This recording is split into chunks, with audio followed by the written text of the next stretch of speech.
My wife just came back from Salem, Massachusetts, and boy, is her broom tired. That and a bunch of comic books. Let's roll that intro.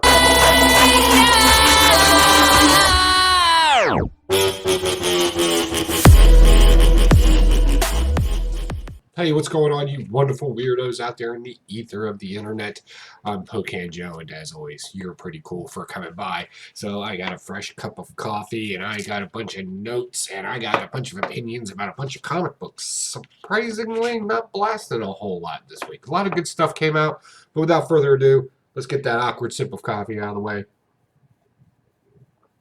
And get this party started. The first comic book that we'll talk about is Black Terror. This is a classic Golden Age hero that has been in the Superpowers trilogy series last year. That was a great series. And then whoever this is, I don't really care who it is, they took it and they made a horrible trope in this. Basically, we took Black Terror from World War II. We gave him PTSD. He's been a pharmacist forever now, so why not pop a bunch of pills and throw up all the time and have all kinds of problems? The only thing that really seems to help you is the fact that you beat up bad guys. There is a bad guy in this that he does justifiably beat up, and it sounds like it should have been interesting, but it was so weak. This was just bad. It was a stereotypical trope that this particular writer uses quite a bit, actually, and I just didn't find it very interesting at this point. It's like that one catch-all thing. This whole thing where people are mentally unstable, so therefore they'll make the better superheroes is kind of just wonky to me. Next is Mazurka Unbound. This is still a great book about communication and how people can communicate. Even though they don't speak the same language. So our barbarians in the New World, they're drinking drinks and having a good time because they have a strange gold coin. Yeah, and apparently the guy at the liquor store took it. So they're having a good time drinking that. But what we find out is our berserker friend, the bad guys from his universe are coming over. So now we're going to get some action in this again. And again, I like the way that the communication kind of happens. They're really kind of saying the same thing, but they don't know it. I thought that was interesting. Next is Space Bandits. Man, Space Bandits is good and has continuously been good up to this point. This here is issue number 4. Two women going out getting vengeance, but in a more realistic way, right? Not like a Captain Marvel way, like I showed up. Right? Like they actually got to use their wits and skills, and they don't always get everything that they want. Like they have to battle it out. In this one, they get a little bit of help from the it's not a sex slave ship, but the sex pleasure ship. I know it sounds weird. It is what it is. I can't fight that. What we also find out is our two heroines in this, they're people that they're going after, I guess is the best way to put it. They're kind of teammates now, and they're about to rip off some princess, but she's old as all get out. It's a weird story, but it's so fantastically written. It's like a sci-fi fantasy. It is just fun. It's witty, and it makes sense. It hits all points for me. This is a good story. I would definitely be checking this out if you're not. Moving on, I picked up. Oh, yeah, I did pick this up. This was pretty good. So this is Gutter Magic. You need to go get some Gutter Magic. If I've read comic books and I tell you why I like a comic book and you read it and you're like, oh, yeah, I like it for that reason too, you're definitely going to want to check this out. We're dealing with some steampunk type themes here, where magic and wizardry still exist. We have Blacktooth and Cinder. This is Cinder on the front. He's got a magic pistol, and he's also a gangster. You know this by the way he holds his gun. Break yourself. Right? The verbiage in this, it's two guys going back and forth at each other. They're kind of thieves and rogue scallions, but they're doing it for the right reasons, I guess. It's fun. It's whimsical. It's magical.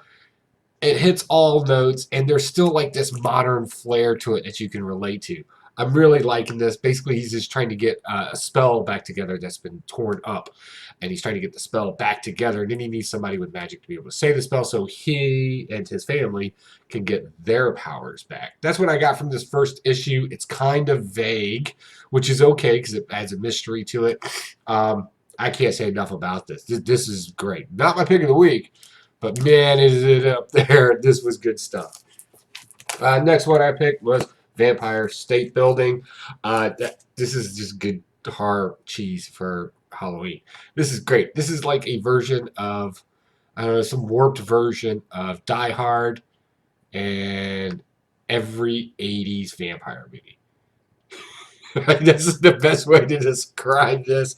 This is just fun. Apparently, there's an ancient tomb. Well, I can't really say ancient because we don't know how old it is. And it is the Empire State Building when it first grew. But there is a room in there that's dedicated to hold this vampire. Um, and apparently, there's vampires in New York City. Um, they're renovating it to make it a green building. Another reason why you should make things energy efficient because, you know, secret rooms with vampires in them. I mean, what have I been saying all these years? So that happens. Vampires get woken up once this vampire is disturbed, and they descend upon the Empire State Building, flooding it with vampires. So we got little pockets of people on different floors. It's like 102 floors in the Empire State Building. They're scattered everywhere. What's going to happen? Are they going to survive? I don't know. But we do have a detective who is, well, is he a detective or a vice guy? Doesn't matter. There's a guy with a badge. He's there and he thinks it's all terrorist, right? So that's going to be interesting when the cops finally do break through. I'm going to watch, I'll read some more of that. That was just great. Moving on, we're going to go to DC. DC surprised me this week. It really did.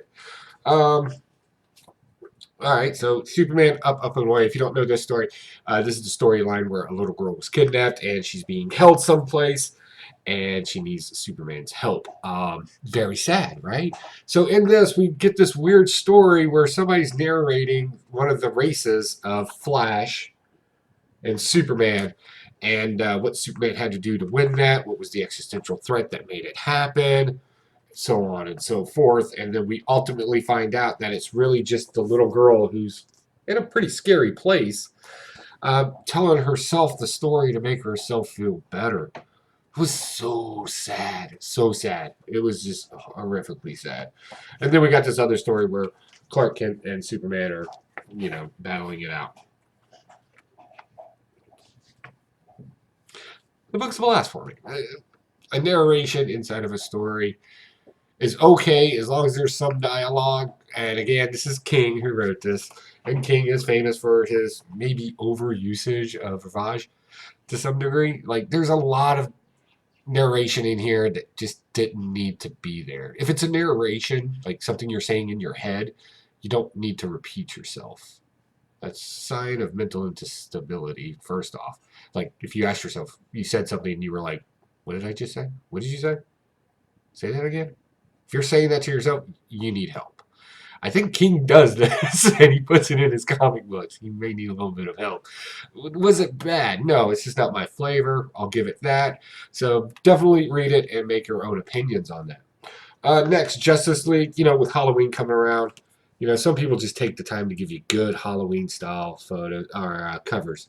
This is a zombie-looking one. They've been playing with that a lot, both in the Walmart books and in the regular books. It's a good hardbound cover.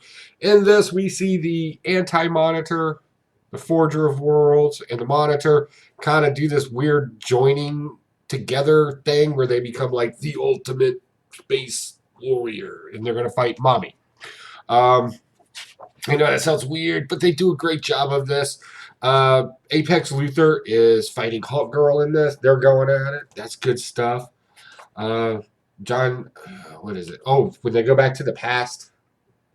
Uh, I like this jumping back and forth from the past to future to the present, and they're telling a little bit of each one of the stories to kind of keep you updated in this. That's all great. They actually go to Atlantis, find out that, well, somebody else is in charge of Atlantis now, and we have the League of Gentlemen. They're kind of going to be involved here too. That is interesting to me. Brainiac 1000 is beating our few guys in the future. That's Superman and all of them. And Kazar runs to go grab help, and of course we get a beautiful page. That's cool. So we're going to get some action from our Justice League Beyond, or Justice League Unlimited. That's what they're called. It's Spider-Man Beyond, but Justice League Unlimited are going to show up and hopefully save our heroes so we can get the stones back to Earth to imprison Perpetua. That is a mouthful. This story has a lot going on. So if you're easily distracted, probably not the story for you. But if you like a little change up in your story, this is probably a good one. Moving on, we've got, yeah, this happened. Batman 80. First off, again, Halloween. We're paying homage to Halloween with cool covers. Awkward sip of coffee time. Now, I have been brutal with the Batman series. I have called King everything from a scam artist to a horrible writer to everything else. I've been a harsh critic. Um, with that said, I'm gonna say this was okay. Now, here's my dilemma. Maybe you can help me out there by commenting down below. I don't know if it's just been so bad at this point that when something actually did happen, I just naturally assume it's good. I don't know if that's what's going on. But in this, we got, well, we cut back a lot on the dialogue, which he's been doing a lot of. I thought Two-Face was like one of the guys Bane was going after. How did he become a cop in this? Like, some things that are illustrated in it aren't making a whole lot of sense to me. But it was just good to see Batman be Batman again. He's fighting crime. He's kicking butt. And we see Catwoman using her whip, doing her thing, all going after. Thank you for jacking up Cat Guy. That came from an era where we were trying to make villains just out of anything. Like, there could have been Kitty Litter Man for all we know. It's horrible. Batman having a cool saying. He goes, hell yeah. Lot of cool stuff going on here. This was pretty interesting. I thought this was cheesy with Hush. Like, okay, is that good comic book cheese? It's like, 1, 2, 3. My boomerang hit you in the forehead. Don't. Now you're looking like an idiot. Like, that happened. That was pretty cool. So, yeah, a lot going on here. Gotham Girl slowly dying. This was good. I'm going to say it was good for now. Again, maybe my expectation of Batman has just been dropped to such a low level that even if he so much as throws something at a bad guy, I'm like, oh my god, it's Batman, he's back. I don't know. I don't know. Comment down below. What do you think? Moving on, Deceased. Deceased is consistently good as well. DC may not be putting out the number of books that Marvel is, but more of them are hits. I hate to say that. Like, this is good. And here we have a couple of little stories going on in various times. So, right? So what happens ultimately in this book is what happens if Flash was infected with the disease, right? Literally, it tells you everybody, and we said this back in the beginning, why they should have stayed locked up in that vault thing. He literally just run around and just bite everybody. It would be done in no time at all. Luthor opens up his big mouth. Lois Lane punches him in the mouth because... words. Whatever the case may be. And also, we get Martian Manhunter showing up, and he's been infected too. So we legitimately have the strongest people that you could possibly pick get this virus. We start shutting down satellites in space, and we start setting up safe havens all throughout the world. And unfortunately, Superman has to stop the Flash by flying right through him. Yeah, that happened. You go on and feast that in for a second. That happened in this book. Oh. In the process, he in fact gets hurt himself. And now he's infected and he's in space and, laser beams out of face happening. Look, this is great. I know this is probably not everybody's cup of tea, but here's why it's fantastically great. It's fantastically great because we generally need our superheroes, especially the stronger ones, to always make the right decision and be the good guys in a situation. But that's not really, I don't know, it doesn't seem very realistic to me. It does seem like people are faulty and bad things can happen to people. So even when somebody like Superman or Batman, who's already been destroyed in this, and the Flash, the situation just constantly gets worse and worse and worse. Every time we get a breath of fresh air that humanity may survive, the worst case scenario happens. And our heroes are to stay stoic and keep pushing through to what may seem to be a never-ending battle. And, well, isn't that kind of what we all started doing the day we were born? Just pushing through. I like it. It's weird. Do I like the fact that Superman's infected now? It didn't make sense in the book, but I like the fact that they infected him. That made sense. He's the Man of Steel, and somehow or another, because he went through Flash, he got hurt. Thought that was a weak way to do that. But all in all, this is a good story, and I'm really enjoying it. Okay, now let's really talk about some good stuff. The meat and potatoes of my week, of course, is always Marvel. They're popping out the most books right now. Let's have an awkward sip of coffee and let's get through these. Good coffee. Only when you put whiskey in it. All right, moving on. Avengers, or Savage Avengers. This is number 6. Man, I have been singing the praises of this story, and I'll continue to do it. Here we have two buddies that are dragging their family through the wildlands to Antarctica to jump a ship and come back to the U.S. The problem is it's a constant battle to go through it. Now, they could have chose the easy route way back when they could have just ran through the portal with Dr. Voodoo and all the other Avengers. But Castle and Conan have kind of built this kind of weird bro bond right now. You know, like they're the dudes that work out at the gym and flex in front of each other and stuff.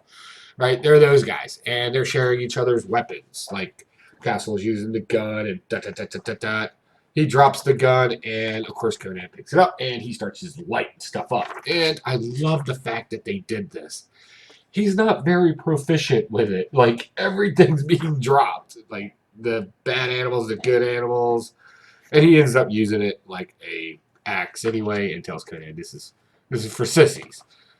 I love that. That was great. They get some furs because they're in Antarctica at some point. And the whole time that they're walking, they're just talking about things that don't matter. Well, they're not even really saying a whole lot. They're saying a few words here and there to each other. It's more their deeds than their words that are getting them through this situation, which I found to be very interesting. We kind of get an aspect of how Conan views our world to some degree. And then, of course, we sit at a diner. Conan steals a horse, but then we get this really cool kind of bro moment. It was probably the most, I don't know, polite thing the two did to each other the entire book. And it's very simple, just a wave. The bro wave. Every dude's done it. See you later, bro. Right? It was awesome. And they may even be smiling very little. That was really cool. Frank Castle goes into a storage container to chill out because apparently there's no room on the boat for anything else. And we get left off with Doom. Dr. Doom is back in the comic books. Hopefully they do a lot better than they have been lately. I found this to be very interesting. One of the arguments I generally make to young men today is the very first thing you need to do is you need male friends. Right, specifically for character types of male friends, at a minimum 4. I recommend every guy to at least have 4 friends.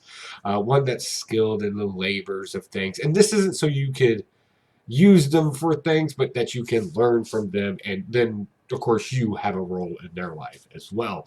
So, you know, you got the guy that works out, that's healthy, you know, maybe the fit one. Think of the A-Team, right? Everybody had their own skill, handiness, their own thing. That's kind of what I'm going with that. In this, we kind of see this 2 guys is bonding over a real crappy situation, Frank Castle's family. And then we see their journey. And why are they doing the journey? They didn't have to do the journey. Choosing the easier route, yeah, it would have been easier, but what would have really have come from it? I think what we're ultimately going to be getting from a comic book, of all things, is we're going to see a bond between these 2 last for some time. Which I think would be kind of cool. You know, like when one's in trouble, the other one knows, they show up, you know, like a buddy cop team thing. I hope that's what they do. I hope they continue it on. I thought it read very well and very clean. I've spent way too much time on this one. Let's move on to the next one. Spider-Verse. I don't have much to say about this. Why? Because we've seen it already. Like, I know some of you are loyal to the Spider-Verse. But we saw this last year. It's the same thing. Yeah. The Aunt May's version of Spider-Man is the new web designer now. They pull her through time. The term Banes that is used in here is used incorrectly. Banes actually deals with it does deal with 4 dimensions, but 3 of the dimensions, and then the binding dimension being time. This is through theoretical string theory. It doesn't explain it very well. It's not a motion of speed or frequency. It's a motion of almost gravity. That's my big brain moment for the day. I looked the word up. Okay. So we're being dragged through a bunch of Spider-Verses. The monster Spider-Man in this was pretty cool. And we're just being dragged through time.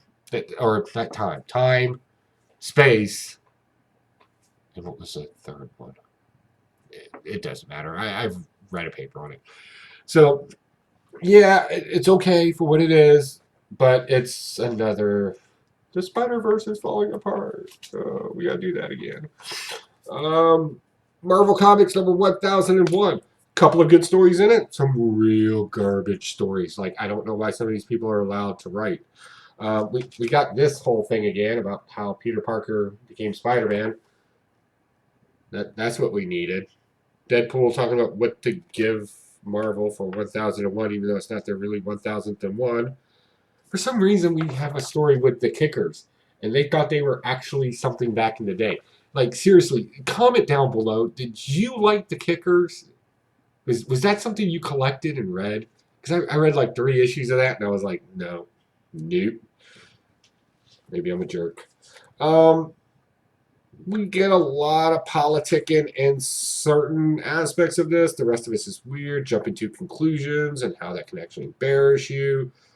The Two Gun Kid one, I like that. That was pretty cool. I'm a Two Gun Kid fan. So yeah, all in all, if I had to rate the entire comic book, not that interesting. It was actually kind of boring, these little one-pagers. So why get the second one? Because I'm a comic book reviewer. The good, the bad, and the ugly. It all gets reviewed. Next. I know you've been waiting for this one. House of X. Oh, this is so good. I'm not going to spend a whole lot of time reviewing this one because I'm going to do a review of the complete series by itself. I'm currently finishing up the last little bit of my research to make sure that I am not insane. But this is good. In this issue, we focus on societal rules is the best way to put it. The laws, if you will. What do we confirm ourselves as to be the norms of our society and the punishments for when those norms are broken? But again, did you notice? Did you notice? They made the laws up after the crime was committed. Does that sound just and right? And plus, he also did it on a different sovereign land, so they really have no jurisdiction over it. It should have been prosecuted there. And they can try that diplomatic immunity all they want. Murder is not something you get off with diplomatic immunity. So we're creating a country, but are we kind of doing certain things backwards and kind of picking and choosing what we want? Well, yeah, that's normally what happens. Awkward sip of coffee on that one. Consider that. All right, moving on. Bizarre Adventures. Number 1. Again, only reason why this is a number 1 is because, well, Marvel needs to sell more comic books. So really this breaks down to about 3 stories in here. The first one deals with a character we probably haven't heard a whole lot of in a very long time, and that's Bloodstone. Ulysses Bloodstone. I want to say his comic book first came out in like, it was either late 70s, early 80s, right around there. If you don't know the character, meteorite comes to Earth, right? His comic books. It smashes apart a piece of beds in him and makes him immortal. But he's kind of a whiner about it. Like he's constantly sad because he's forever going on forever and ever. And if something else gets to Stone, it's usually some existential threat like a bad guy. So he has to combat it and still stay alive forever. We kind of get some of that in here. It was kind of cool. But the bad guy in this was very interesting because it was actually a Skrull. So we've updated this story a little bit. We got some more exciting stuff that can happen. I love the fact that he chopped off the head. We have another barbarian type character in comic books now. They're probably going to be pushing that. Next, the master of Kung Fu himself, Shang-Chi. We find out Shang-Chi is constantly works out with this guy. They spar, if you will. And the old man is always giving him advice while they're fighting. They're really having a conversation, passing on knowledge as they fight. And looks like Shang-Chi kind of lets him win so they can continue their mostly dialogue. It was okay. Next was a great story about Dracula. Constantly watching.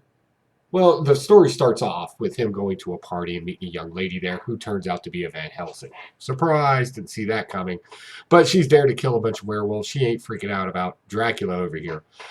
However, then we kind of see the future where the old lady's dying and the daughter kind of looks very much like her. And like all creepy vampires, Dracula's watching this through the window as he watches this woman that he kind of genuinely had feelings for pass away. Sadness, but oh man, the spunkiness of this little Van Helsing lady was just awesome. I would definitely, I liked it. I wouldn't say definitely check it out because you would have to buy the whole book. And if you don't like the other stuff, then you're going to blame me for wasting your money. The last story in this was a Black Goliath. I like this. A trope that's often used is when somebody has a power and the power just doesn't make sense. Okay, so Black Goliath can grow really big, right? And that's a big thing for him. A lot of size matter jokes kind of happen in that end story there. And they're like, so how do you do this? And he goes, oh, science stuff, interdimensional, blah, blah, blah, blah, blah. It literally says blah, blah, blah, blah.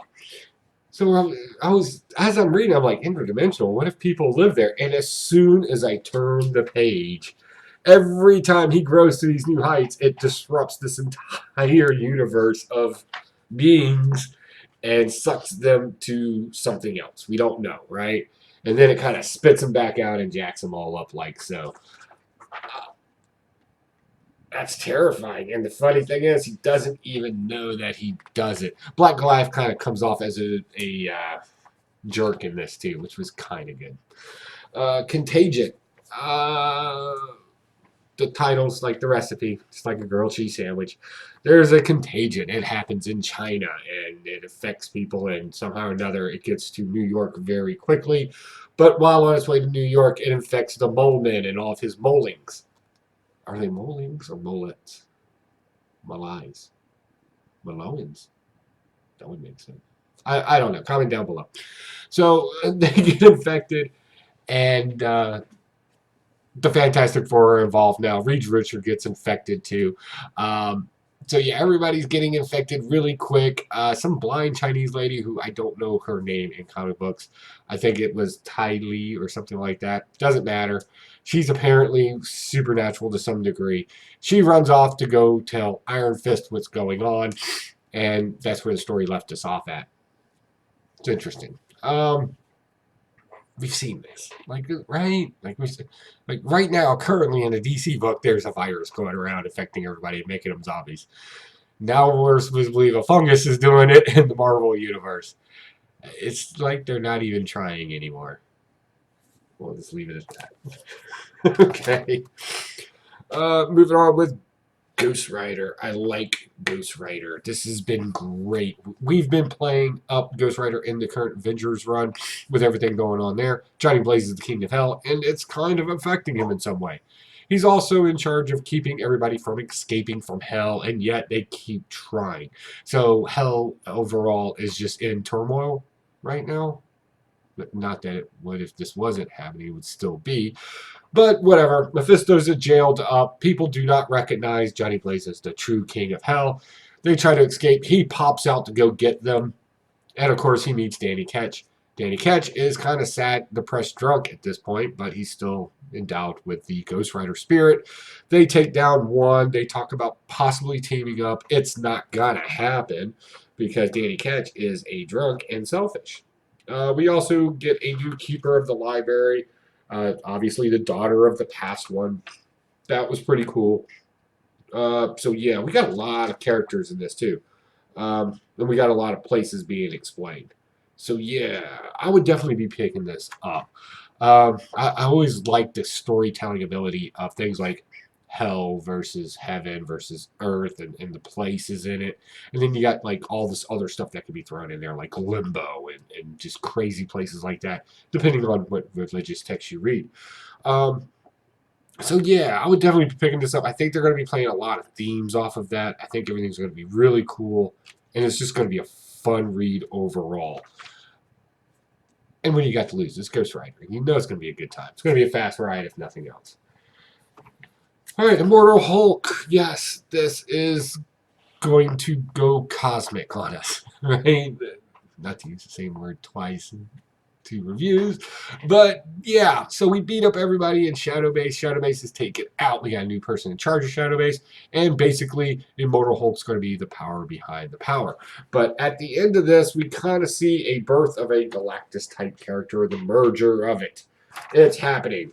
And then all of a sudden it's like, oh, I'm a newborn baby. I'm the best thing out there. Blah, blah, blah. And Immortal Hulk's like, no, I'm just going to eat you. You're done, Slick. So now what happens? Will the Immortal Hulk become the new Galactus? Why did I take it that far? Well, we're going cosmic. We were on Earth. We've been in and out of hell. It only makes sense that we go to the heavens and run the cosmos as a whole. I'm kind of excited about it. Like, I'm legitimately excited about that. That just makes sense to me. And last but not least, we got Absolute Carnage, Immortal Hulk. This book did not need to exist. If it wasn't for that cover right there, it probably wouldn't. This is what we've seen Bruce Banner do before. He goes internal in his own mind's eye, and his other personas kind of pop in and say words, and they're ultimately talking to Venom, and they give Venom permission to be there. Not that Venom was asking for permission to begin with, but it's happening. It happens to a 3-to-1 vote. Yeah, that's how many personalities he has in his head.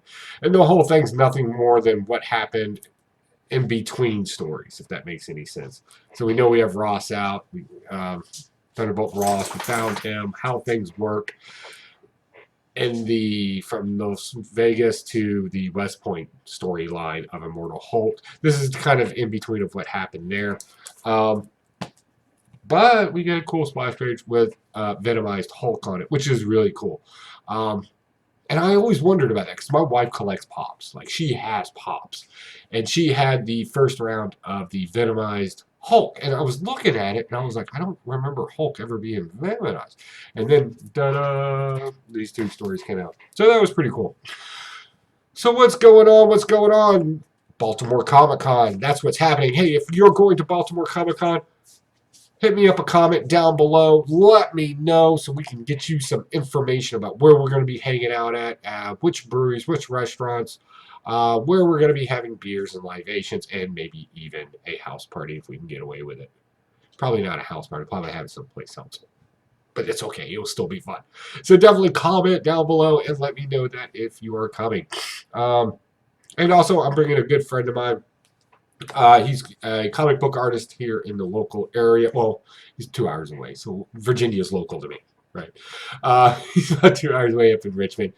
He's going to be coming along. He's thinking about lighting up his own YouTube channel out there, focusing on the art of things. So that's really interesting. I hope he proceeds with that. But myself, Spectacular Spider Grandpa, and right now we'll just call him Daniel. That's his name. He doesn't have a cool hit code name, YouTuber name thing yet. We're all going to be heading up to Baltimore. We'll be leaving Thursday. So definitely comment on this video and let me know if you were up there. Hey, what did you think about this video? Give me a comment. Give me a thumbs up. Give me a thumbs down. Let me know how we're doing so I know if I should just keep doing this or just sit around the house and drink a lot because I lost my 166 friends. No, I'm kidding. You guys are the best people out there. Thank you for swinging by. Hey, if nobody's complimented you today, what do we want to go with? You have plenty of money. If you got a full belly, you got plenty of money. Doesn't hurt to have a little more, but you're doing okay. All right, guys, I'm out of here. Take it easy. Bye.